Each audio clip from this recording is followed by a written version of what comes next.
Live. All righty. This is not ESPN's 30 for 30. However, it is my 98 for 98.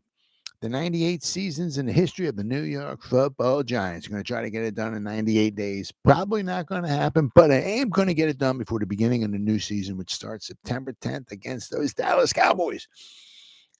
And we're at the midway point of the 1990s.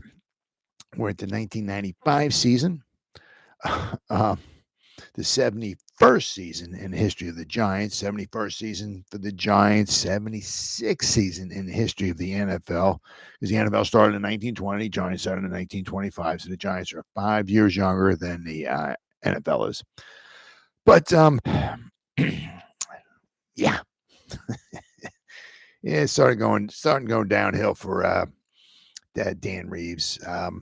I mean, just really didn't have a very good team, especially offensively. It was just not a, I mean, the passing attack was just not there. There, it was really not there. You got a backup quarterback, Dave Brown, trying to lead your team. We don't have phenomenal wide receivers. I mean, we had Rodney Hampton. Thank goodness we had him. I mean, so we had some type of a running game, but I mean, the draft picks once again we're not good. We'll go over them. It just started getting worse and worse for Dan Reeves. I mean, the first season we were 11-5, very surprising. 1993 with Dan Reeves, the coach, as a coach, very surprising. Right, and then in 1994 they went 9-7.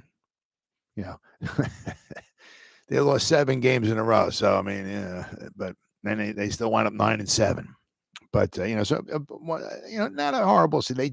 They lost out on the tiebreaker, going to the wild card.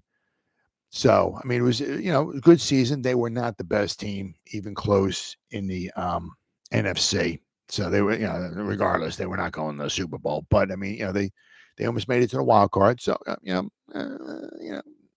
a great season, but not a horrible season. As I said, 9-7.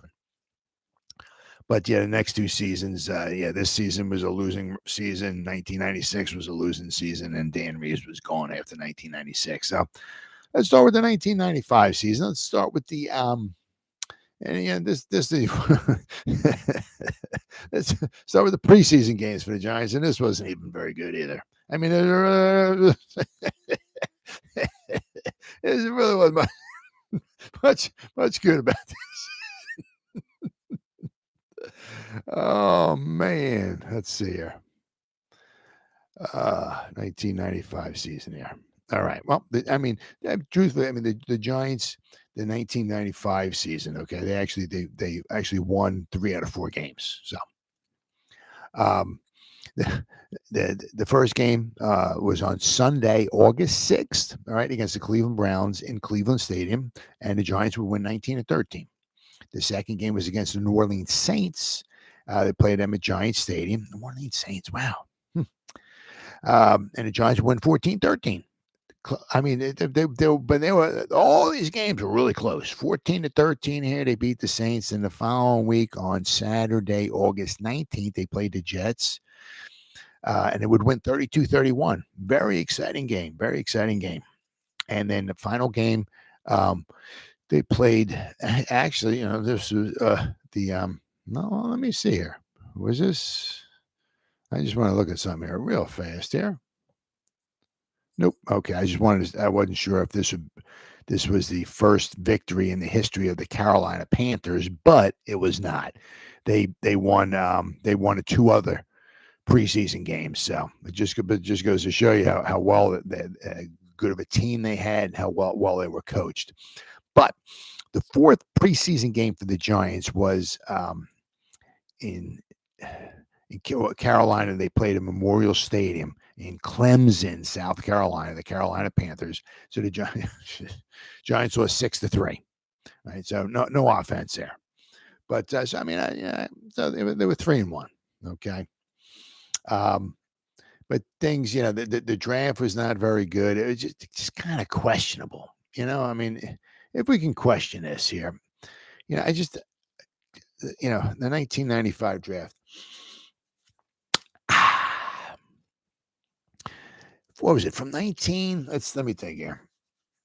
It was not good for me. From 1982 to 1995. How many times did they take a running back / fullback in the first round? From 82, I mean, it just goes to show you how times have changed. And this is the first round. And I'm not talking second round or nothing. I'm talking first round, right? So 82, they took Woolfolk, right? 85, they took Adams. 90, they took Rodney Hampton. 91, they took Jared Bunch. And then 95, they took Tyrone Wheatley. So I mean, that's not even talking about they took Joe Morris in the second round of the 82 draft. I'm just saying first round, right?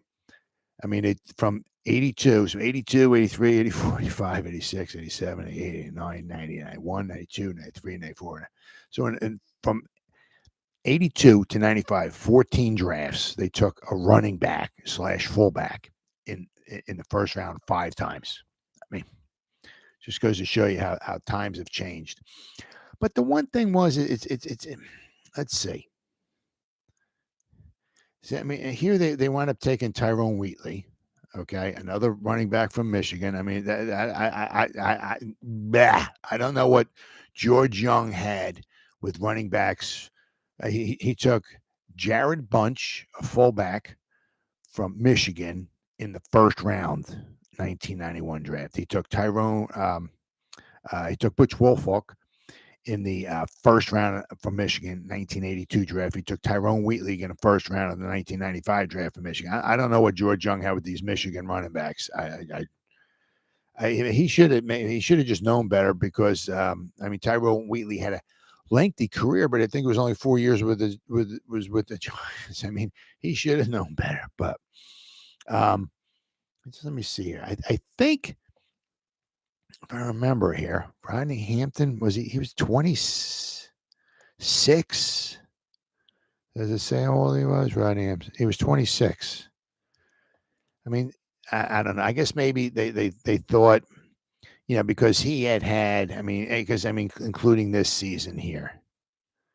Let's see, where are we at here? He played, so what, 1, 2, 3, 4, 5. This was his 6th season. So I don't know. I guess they thought he was going to start slowing down and this, that, and the other thing. I guess they were right. I mean, 1996, he played 15 games. He had 827 yards. And then in 1997, that was his final season. So I guess maybe they had a little inkling. They thought Rodney was going to start slowing down, and they wanted to replace him. But he was 26 years old at the time. So he's a 26-year-old running back. Let's get another running back in here in the first round. I don't get it. And I said, then the thing is that, when Rodney stopped playing, they had, Tyrone Wheatley was there for, he was there for like 4 years, I think it was. Tyrone Wheatley. Let's see. He got drafted in 95. And he played in 98 with the Giants. Yeah, 98. He played 4 seasons with the Giants. Then his final 6 seasons was with the Raiders. So he had a lengthy career. It just, once again, it just wasn't long with the Giants. Did not have a long career with the Giants. I mean, it just, I don't know. In 1998, his 4th season, Tyrone Wheatley, the Giants took in the first round of the 1995 draft. In his 4th season, they gave him 14 carries for 52 yards. In his first year, they gave him his first round. This is their first round pick. They gave him 78 carries for 245 yards. He averaged 3 yards a carry. They take a running back in the first round, and it's like, we'll use him as a backup. Yeah.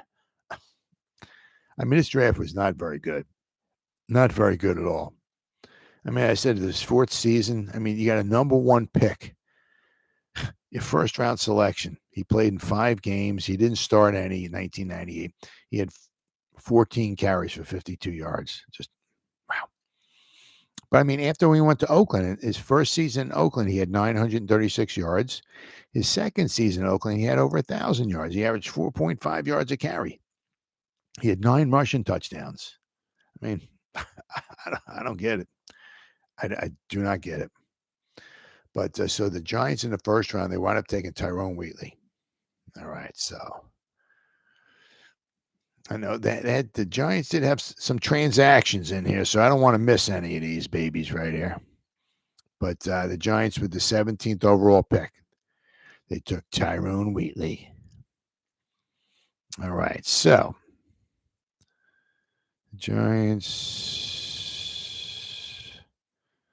in the second round, they wound up taking Scott Gregg. He actually played a few. Once again, same thing with him. He played a few seasons for the Giants. He actually had a 11-year career. He was a tackle, but he played just 4 seasons with the Giants. Right? Was it 4 or 5? 5 seasons with the Giants.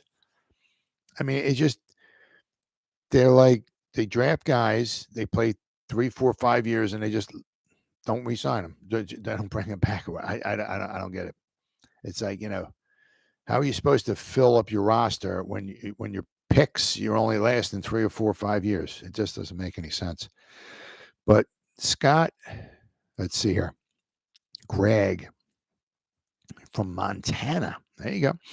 He was our starting right tackle 1996, 97, 98, 99. And he was pretty much like an Iron Man. Those 4 seasons that he was with, he was with the Giants for 5. But his first season, 1995, he didn't start in any games. But 96, 7, 98, and 99, he played in every game. He played in all 64 games. He started in 60, played in 64, started in 64, and he was our right tackle for 4 seasons.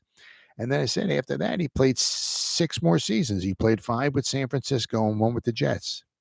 And he was pretty much San Francisco's starting right tackle. And then he was the Jets starting right tackle. You know what I mean? So, it just, I don't know. It just doesn't make some of the stuff just weird. But some of it, I guess, you can also say is that a lot of these picks is that they were drafted by George Young, and Dan Reeves was the coach. And when they got let go, Fossil was the coach, and Ernie Accorsi was the GM. So quite possibly they're like looking at these guys and they're like, yeah, these guys aren't my guys. Let's get rid of them. So maybe that's quite possible. All right, so the Giants in the third round. I mean, it's once again, this is just not a banner pick here. I mean, I said because I know they had some wheelings and dealings going on here. Okay, so in the third round, pick number 85 overall, they took Rodney Young. He was a defensive back from LSU. He played 4 seasons in the NFL. And, okay, they were all with the Giants, but he did not start a game. He played in 33 games for the Giants over his 4 seasons. He's a defensive back, did not start in any. So your third-round pick, basically you draft a third-round pick, and he doesn't even start for you. And he's 4 years in the NFL, and he's out. Once again, horrible pick. I mean, third-round pick, you should expect a little bit better than that. All right, so in the fourth round, the Giants had 2 selections. So let's what happened? What happened in the fourth round here? Why did the Giants have 2 picks in the fourth round here? There's a lot of stuff going on here. I just don't want to miss any of there. Where are the Giants? Okay. Gotcha. All right. So the Giants, what are they there? Okay. What it was the Giants, their fourth round pick, they exercised, it was in the 1994 supplemental draft to select Tito Wooten. So they gave up their fourth round pick in this year's draft for the 94 supplemental draft to get Tito Wooten. So that's why the Giants did not have their own fourth round selection. However, they did have 2 compensatory picks in the fourth round. They were awarded a compensatory pick for loss of free agents. So obviously they lost more free agents than they wound up getting, right? So the Giants, with their first compensatory pick in the fourth round, wound up taking Rob Zateka. And, let's see, what was it? He played 3 seasons in the NFL. He was a guard from Nebraska. And all 3 were with the Giants. He started in 9 games for the Giants. So, once again, I get it's a 4th-round pick. I get it, blah, blah, blah. But, 3 seasons in the NFL, and he's gone. He's never plays ever again. You could do better, but it is what it is.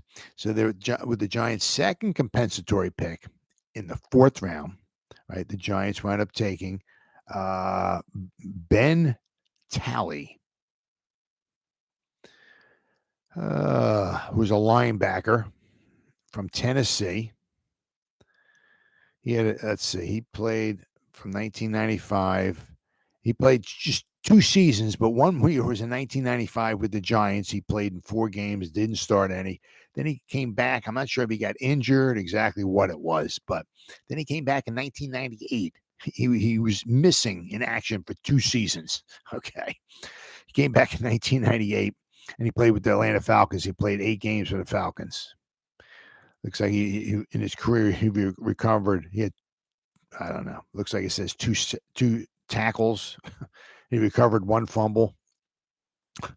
But, once again, he played 2 seasons, 4th-round pick. He played only 1 year for the Giants.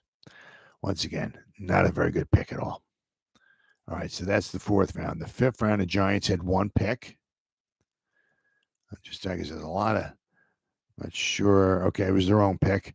Roderick Mullen, they wound up taking. Not very good. Roderick Mullen. He was a defensive back. He played from 1995 to, he was from Grambling State, from 1995 to 1999. Let's see, what's his story? And he never even played for the Giants. 1995, 96, and 97, he played with Green Bay. And then he came back. He missed a season in 1998. And then he came back in 1999 and played with Carolina. So the Giants, Roderick Mullen, their 5th-round selection, never even played for the Giants. All right, then we'll go to the 6th round. The Giants had 2 picks in the 6th round. So let's see what happened here. Was it another compensatory pick? Let's see here.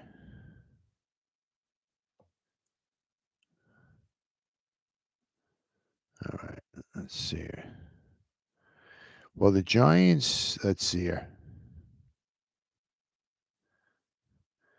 The Giants, let's see. In the 6th round, they had, once again, it was 2 compensatory picks once again. So with their first, because they traded away their pick, their own 6th-round pick. They traded away to the Vikings. So the Vikings traded Vince Glenn to the Giants. So the Giants had 2 compensatory picks. So with their first compensatory pick, they took Jamal Duff. Jamal Duff, a defensive end from San Diego State. Now, he played from 1995 to 1998.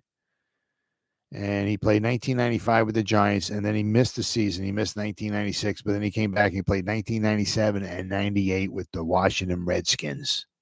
So he only played 1 season with the Giants. So once again, you got to, it was a later round pick too. So it was a 6th-round pick. All right. So then with the second compensatory pick the Giants had, they took, well, this wound up being a good one, but once again, it was, but it wasn't. Charles Way, they said he was a running back, but for the most part, he was a fullback. He was a very good fullback, but I believe he got injured. I believe he had knee problems. I believe it was. He was a very good back. This was a very good pick. Where was he from? From Virginia. Charles Way from Virginia, running back. He played from 1995 to 1999. As I said, he was a good until he started getting injury problems. He played 95, 6, 7. He's played 5 seasons with the Giants. He wound up with 1,356 yards rushing. In 1997, he had 698 yards rushing for the Giants. He averaged 4.6 yards a carry. So he was, as I said, he was good. I liked him. I really liked him. I was kind of bummed out when he wasn't playing with the Giants anymore. So that's actually that late round pick wound up being good. But once again, unfortunately, due to injuries, he did not have a long career, especially with the Giants. So, and then let's see here. All right, the Giants, their final draft pick was in the 7th round. They took Brian Deal. He was a punter from Alabama, and he never even made it in the NFL. So that was so basically, Tyrone Wheatley was not a bad back. Not a bad back at all. He played 10 seasons in the NFL, their first round pick. Nice long career, especially for a running back. Unfortunately, he only played 4 seasons for the Giants. Their second round pick, Scott Craig, had an 11-year career in the NFL, but was it 4 or 5 years was with the Giants, and that was it. Okay. Said they had some other guys. But I said Charles Way played 5 seasons for the Giants, but due to injuries, but there was like no home runs here or anything. Nobody had played, nobody had played 10, 12 years for the Giants or anything, And as I said, also part of the problem is that when these guys got drafted now, they had Dan Reeves as the coach. George Young was the GM. 4 years or so later, right? Young is gone. Dan Reeves is gone. Fossil's in as coach, and Ernie, of course, he's in the GM. So, they're starting to look at some of these guys, like Tyrone Wheatley and Scott Craig, and they're like, we don't want these guys. These aren't, what I mean? So that's quite possible why some of these guys weren't around very long for the Giants. So, the draft was just, nothing special. So that was the 1995 draft. Let's say, what does Wikipedia have to say about the Giants? I don't know. I guess there's not much to say here. 1995 New York Giants season was the franchise's 71st season in the National Football League, and the 3rd under head coach Dan Reeves. The Giants finished in 4th place in the National Football Conference, the NFC, the East, with a record of 5-11, failing to improve upon their 9-7 record from 1994. And this was a shame here. I'm in Philly, and if this game was on Sunday, it probably would not have been broadcast here, because I have to get stuck seeing the Eagles, but because I didn't have DirecTV to Sunday ticket back then. So unfortunately, I was at the mercy of the TV channels, but this game was played on a Saturday. So I remember actually watching this game on TV. It was a shame. It's called the Snowball game. Some of you might be familiar with it. There's highlights of it on, I don't know if it's just like a shortened version of the game or if it's the whole game there, but there are highlights or lowlights or whatever you want to call it of this football game on YouTube. So during one notable game at the end of the season, was the final game of the season against the San Diego Chargers. The Chargers played in Giant Stadium. Giants fans threw snowballs onto the field throughout the contest. This action resulted in 15 arrests and the ejection of 175 fans from Giant Stadium. San Diego posted a 27-17 victory in what became known as the Snowball game. Yeah, it was a lot of snowballs. I know somebody got knocked out. I can't remember who it was.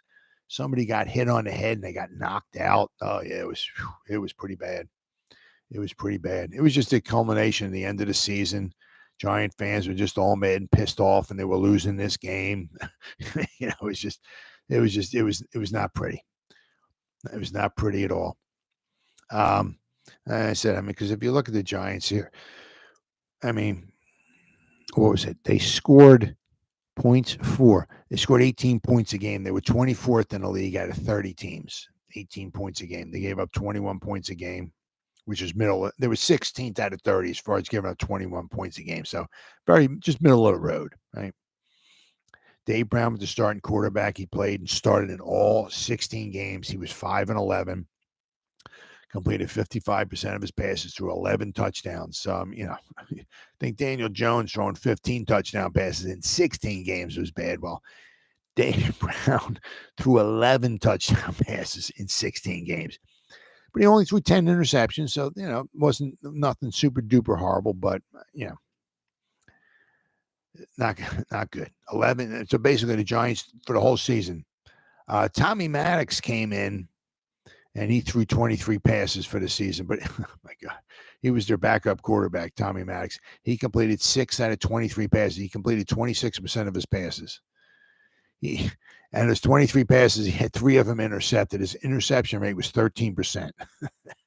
So they had a backup quarterback starting for the Giants, and their backup quarterback to the back was somebody who was absolutely horrible. I mean, it just, as I said, what do they have?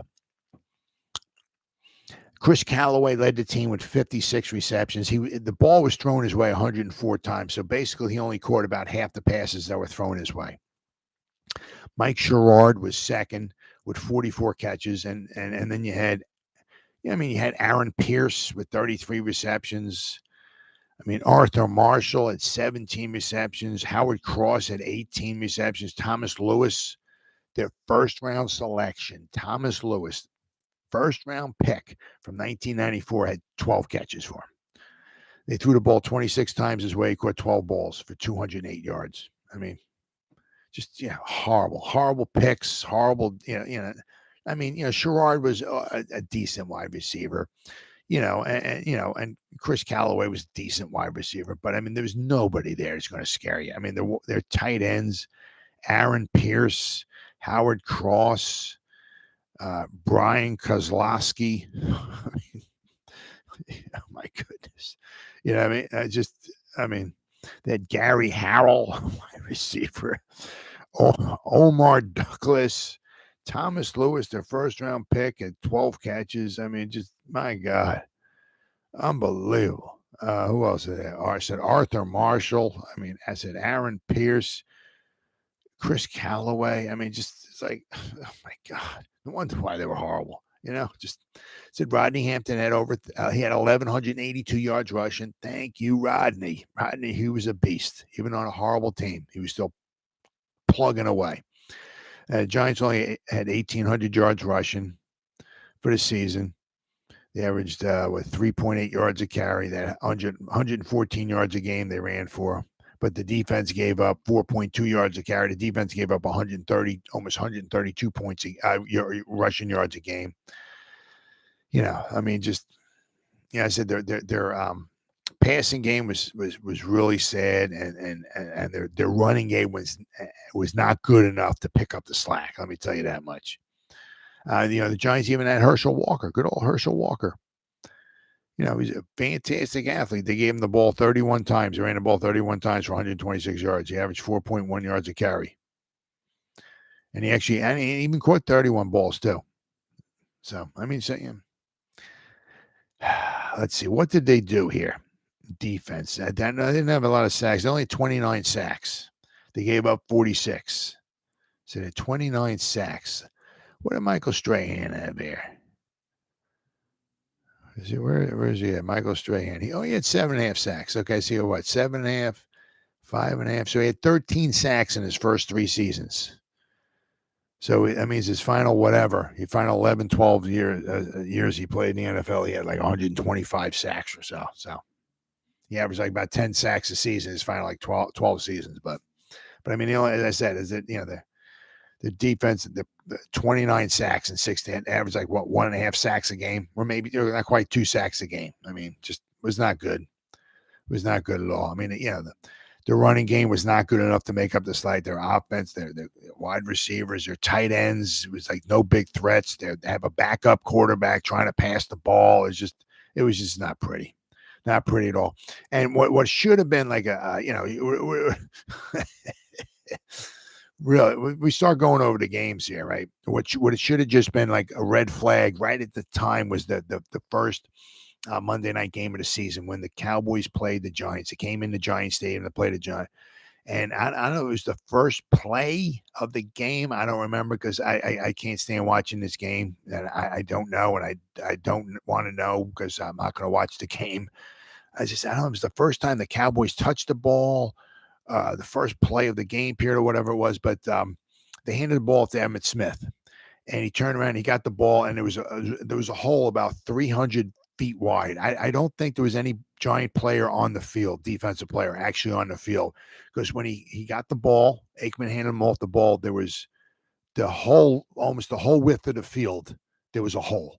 It was just unbelievable. He just took off up the middle. I don't think he got touched. I think the first person to touch him, I think, was one of his players, patting him on the back in the end zone. It was like 60 yards for a touchdown. It was just unbelievable. Absolutely gutless, pathetic, horrible performance. They lost 35-0 Monday Night Football to the Dallas Cowboys. Now, keep in mind, Dallas in 1995, they would go on to win their third Super Bowl in 4 years. So they were a very, very good team. But it was just, it was horrible. Then the Giants, they played Kansas City in week number 2 at Kansas City, and they lost in overtime 20-17. Then the Giants would play at Green Bay, and the Giants would lose 14-6. So in the first 3 games of the season, the Giants had scored 23 points. Not going to get it done. Then by some, I don't know, miracle of God, I have no idea how, the New Orleans Saints came to town, and the Giants beat the Saints 45-29. I don't know where they came up with 45 points at, but so they won 45-29 at home against the Saints in week 4. And so now the Giants are 1-3. Let's see, the 5th game of the season, the Giants went out and played in San Francisco, and they lost 20-6. So now the Giants are 1-4. The 6th game of the season, Arizona Cardinals would come to town and play the Giants, and the Cardinals would, the Giants would win in overtime over the Cardinals, 27-21. So now the Giants are 2-4. The following week, on Sunday, October 15th, the Giants would play in Philadelphia, and they would lose 17-14.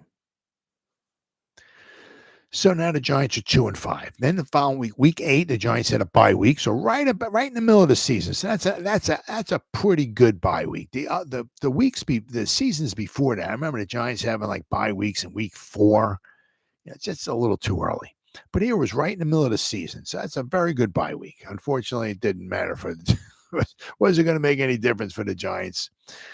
So in week 9, the Giants would play their 8th game.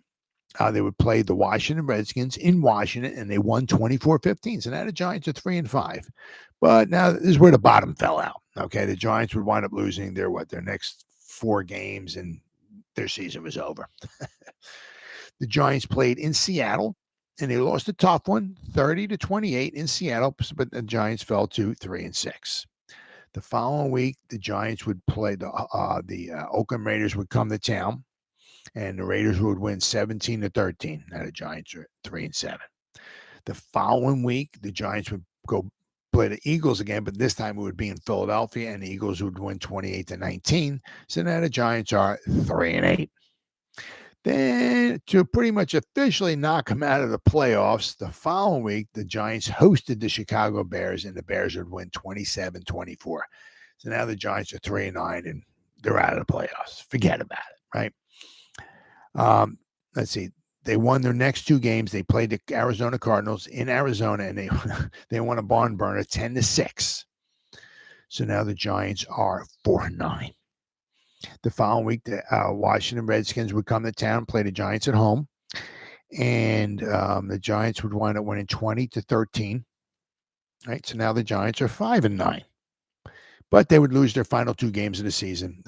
They would this one was a tough one. I remember watching this one. This was just a gut punch here. Chris Boniol I believe it was. He kicked a field goal for the Cowboys as time expired. It was his fifth field goal of the game. The Cowboys would win 21-20. They would beat the Giants. The Giants were winning. The Giants played a very, very good game. Actually, a very good game. You consider, you look at it, the first game of the season, the Giants were at home and they lost 35-0 to the Cowboys. So you figure they go on the road, and it's like things wouldn't be looking too good. But no, they actually played a very good game, and they were winning 20-18 with 3 seconds to go in the game. But the Cowboys were down 20-18. They got the ball. I can't remember where it was, in their own territory. And they just slowly marched down the field. There was like a 10, 12 play drive, whatever it was, something like that. I think Aikman completed 3 third down passes to keep the drive going and all of that. And they marched it down to, let's see, how far was this field? It wasn't very far. It was like a 30-something yard field goal. What was it? Chris Boniel, he made a 27-yard field goal, a 32-yard field goal, a 23-yard field goal, a 45-yard field goal.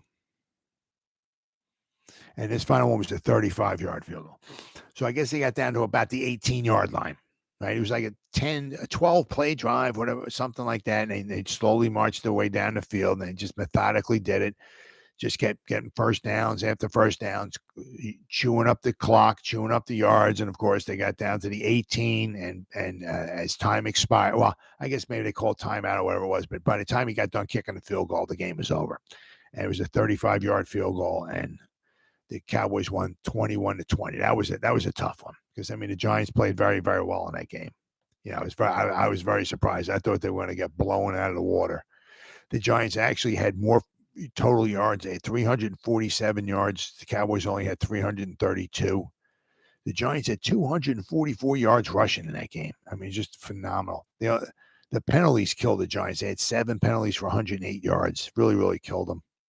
But somehow the Giants were 9 out of 15 on third down conversions. The Giants actually had the ball for 33 minutes. It was I remember watching that game. I was really shocked. Of course, I just bummed out because the Giants lost on the last play of the game, but they played the Cowboys very well.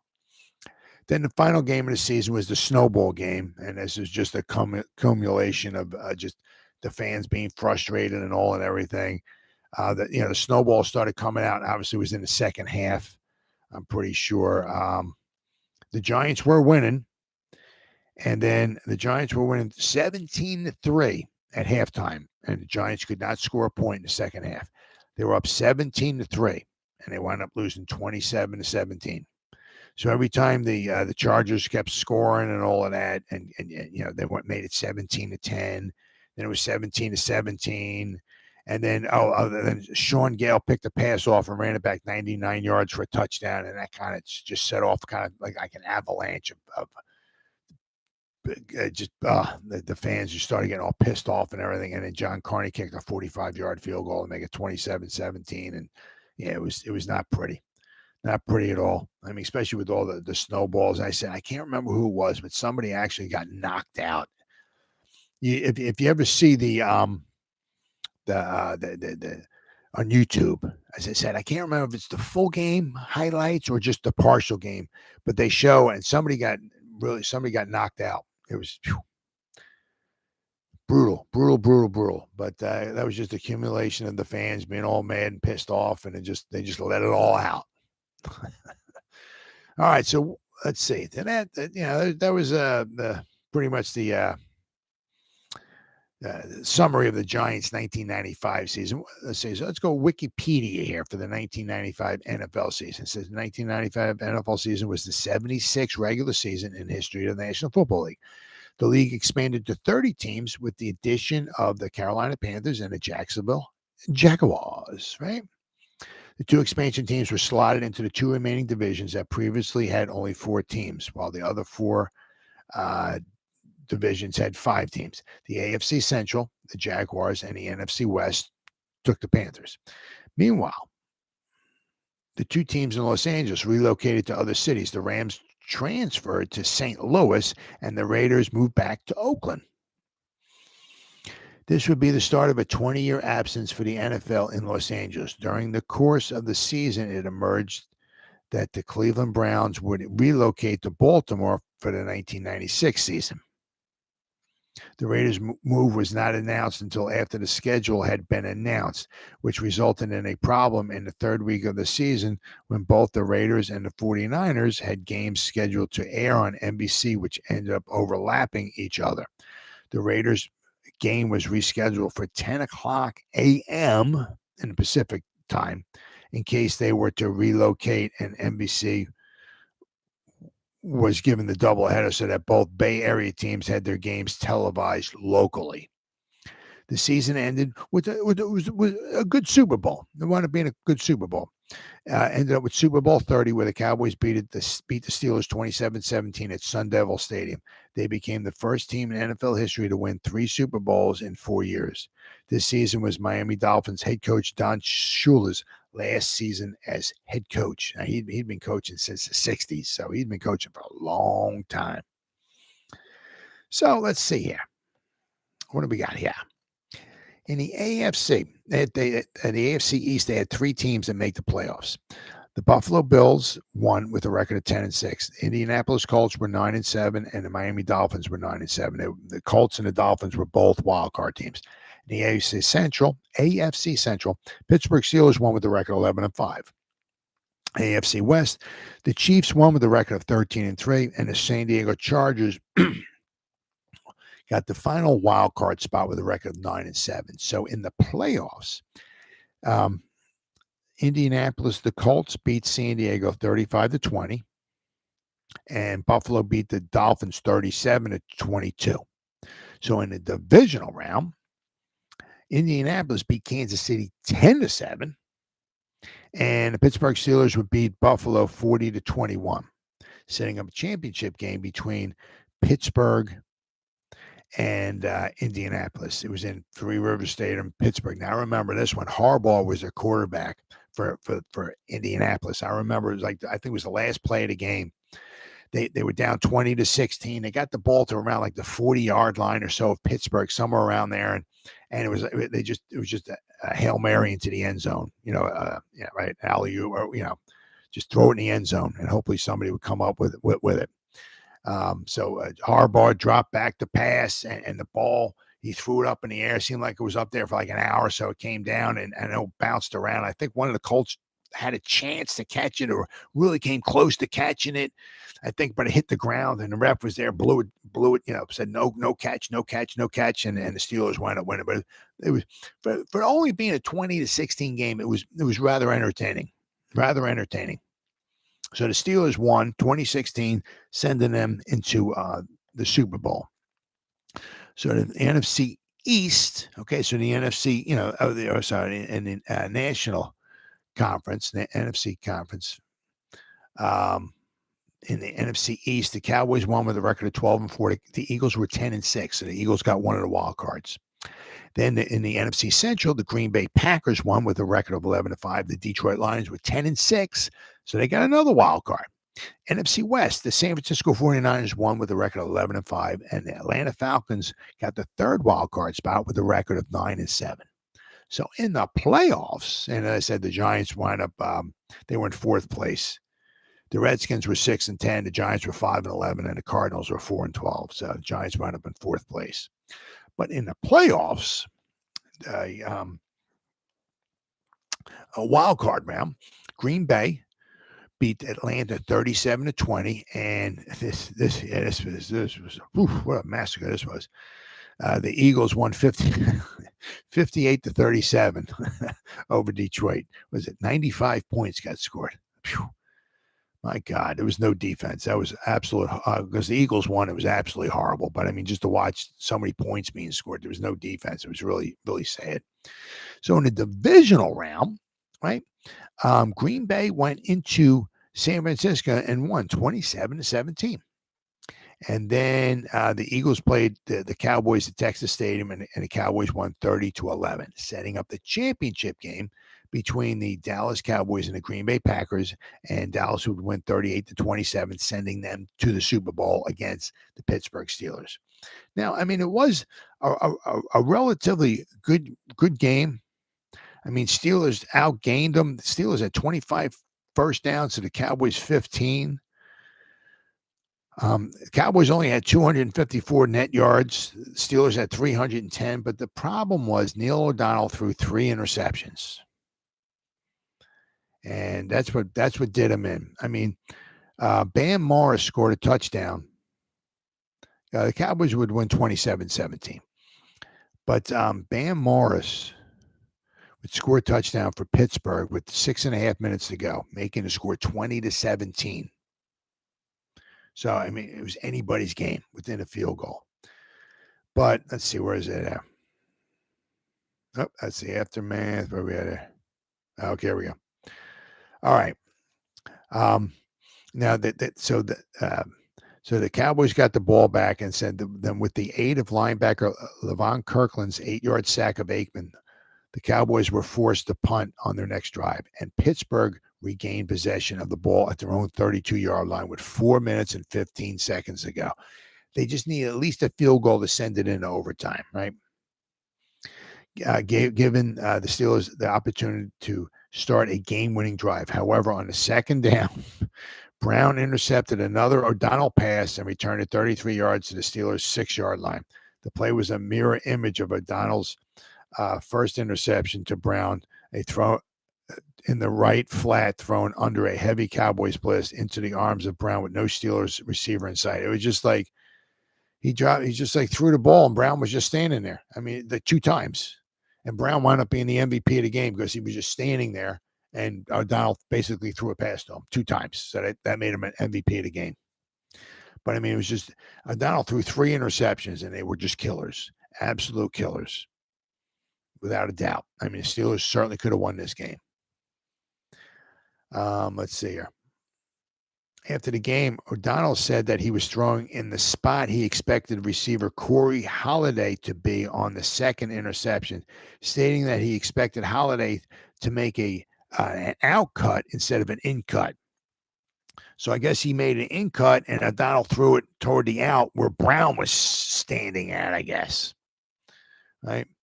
Miles responded by questioning why O'Donnell would throw to a spot and not a man in the Super Bowl. Brown said he was all alone on both picks because he expected O'Donnell to throw outside to seemingly get rid of the ball amidst the game. So I guess, obviously Brown knew what the defense was. He knew they were blitzing. So I guess he thought, under heavy pressure, O'Donnell was just going to try to dump it and get rid of it. So he thought he was going to throw it to the outside. And I guess that's what Brown said. That's why he was standing there. But I mean, it's like he threw it like right to him. It was just like, what, it was really hard. It was tough.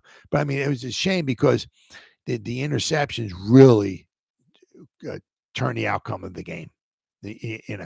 What was O'Donnell for the game here? Does it say? He was 28 out of 49, but he threw 3 interceptions. Troy Aikman was only 15 out of 23. He had 198 net yards passing, but he didn't throw any interceptions. Turnovers will kill you. Absolutely kill you. The net rushing yards, the Cowboys had 56 net rushing yards. I mean, their powerful offense, their powerful running game that they had. Emmitt Smith had more rushing yards in his first carry of the season against the Giants when he went 60 yards for a touchdown than he did in this whole Super Bowl. He had 56 yards, the Cowboys. On 25, he averaged 2.2 yards a carry. And I said Troy Aikman had 198 yards passing. And just, but I said, but the 3 turnovers did the Pittsburgh Steelers in this Super Bowl. So, but this would be the final Super Bowl for the Dallas Cowboys. That's why people may always making fun of them for 1996 is the last. The Cowboys are partying like it's 1996 or whatever. Well, it was after the 95 season because the Super Bowl got played in 1996. But yeah, I mean this would be the 1995 season was the final season that the Cowboys have won a Super Bowl. So long time ago. Teddy's in the house. But I mean, the Steelers, I said, the turnovers will get you. But there was a good Super Bowl, good tight Super Bowl. Either team could have won. Cowboys prevailed. So it was their third Super Bowl in 4 years. Nice little dynasty there. But as I said, that would be the final Super Bowl for the Dallas Cowboys a long time ago. But, it was not a good season. The Giants just did not have good players. I mean, it starts all with the quarterback, and they didn't have good quarterback play, right? I mean, they had a couple nice pieces here and there, but nothing that's ever going to scare anybody at all. If Rodney Hampton's your only weapon, okay, he's a good running back. He'll get you some yards, but he's not going to win your Super Bowl all by himself. And the Giants just didn't have that. And their defense was okay, but it was just not good enough to make up for a very poor offense. So that was the third season for Dan Reeves. It got worse than the 1994 season. And of course, 1996 would be the final season for Dan Reeves. It would be another losing season. And by the end of 1996, Dan Reeves would be gone. In 1997, Mr. Fossil would be in there taking command of the Giants and take us back to the playoffs. All right. Well, so that wraps up the 1995 season. I'll be back again tomorrow night with the 1996 season of the New York Giants, which just happened to be the 72nd season in history of the New York Giants. I'll see you then.